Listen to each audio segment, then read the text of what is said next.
Hi everyone, Dr. Suneel Dhand, internal medicine physician. Welcome to another video.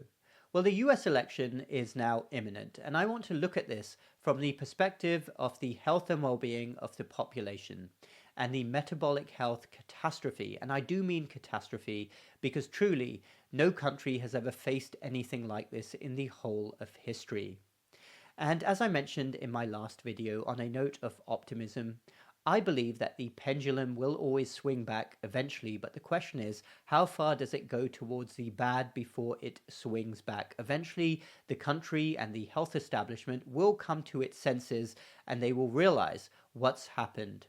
And far be it from me to tell you who to vote for. I'm not going to do that. I'm sure many of you can guess from my videos my own political inclinations.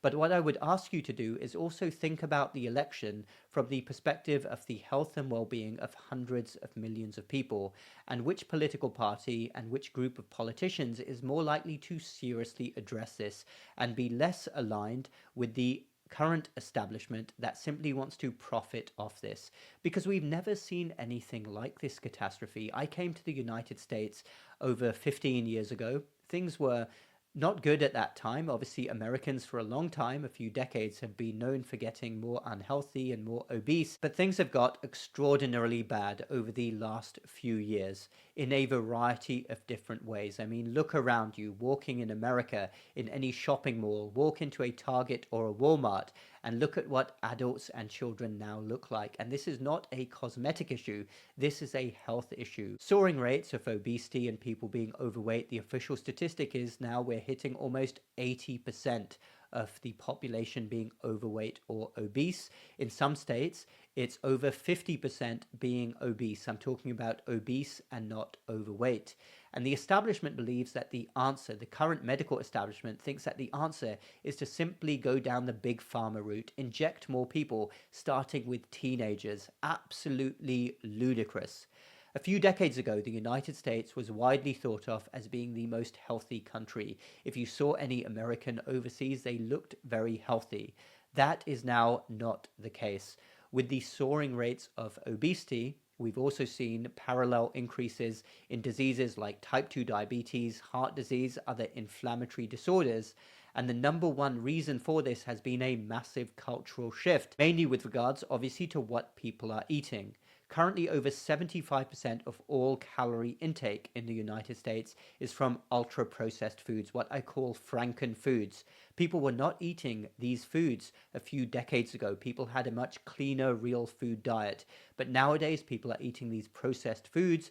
Food corporations are making trillions and trillions of dollars because people have to eat. They'll keep buying the food, and they deliberately make the food as addictive as possible. You look at ingredient lists, and they contain ingredients that you've never heard of before, chemicals, additives, added sugars, seed oils. It's an absolute disaster, and it has fueled the current crisis that we have.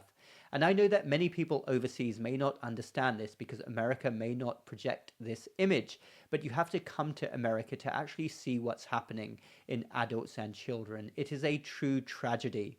We have adolescents now, over 50% are now overweight or obese. Type 2 diabetes is exploding in teenagers. This was basically unheard of a few decades ago. There are many older pediatricians who never saw a case of type 2 diabetes. Now, these cases are absolutely soaring.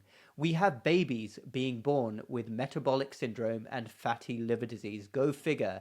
And things are only set to get worse because our current medical establishment has almost zero interest in really getting to root causes. They are profiting way too much. Other segments of the establishment also look at this problem with dollar signs. Venture capital is coming in and funding type 2 diabetes clinics. They are funding oncology infusion centers because cancer rates are also going up. It follows logic that if people are more inflamed from a poor diet, then they are going to be more at risk of developing cancer.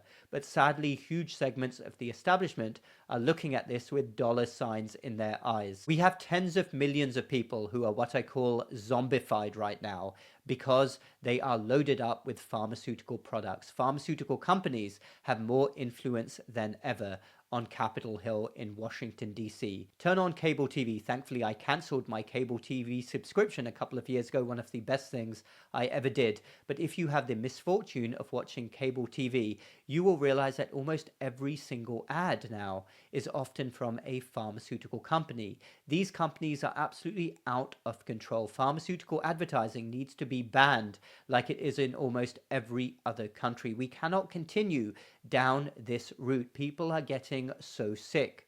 So coming back to the election, I would urge anybody out there to think very carefully about this metabolic health catastrophe, because in my opinion, it is the number one issue facing the United States. The country cannot succeed going down this road. It's also an economic disaster. Think about the economic consequences of so many sick people. In fact, statistically now, under 10% of the population is metabolically healthy. You take the average American now in their 30s, 40s, or 50s and compare them to the average sub-Saharan African. Remember, this was a continent which was widely starving, sadly, a few decades ago. Thankfully, they have come up. But compare the average American now to the average sub-Saharan African, and the African will have much better blood markers, much better other parameters. Their HbA1c won't be through the roof. They won't have such high cholesterol levels. They won't have high blood pressure, because all of these problems link back to a common theme of inflammation, oxidative stress, metabolic dysfunction, and insulin resistance. And it's absolutely awful what has happened to so many, now hundreds of millions of Americans.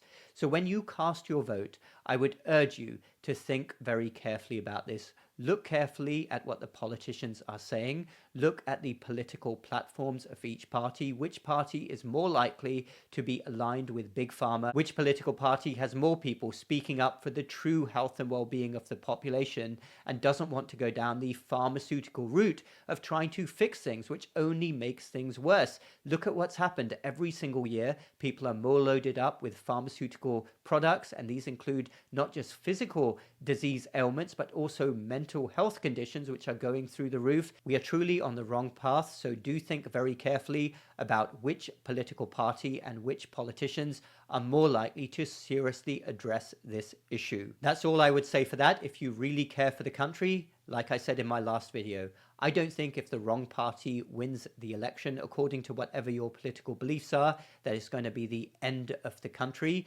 But we are going to witness a period of more darkness if we continue to have politicians who are aligning themselves with all of the wrong causes that are making Americans sicker and sicker. The medical establishment also needs to be kicked up the you-know-what, so that they actually act like real doctors, focusing on health and well-being. We need big change. Do think about that before you vote, and hopefully we can make America healthier again.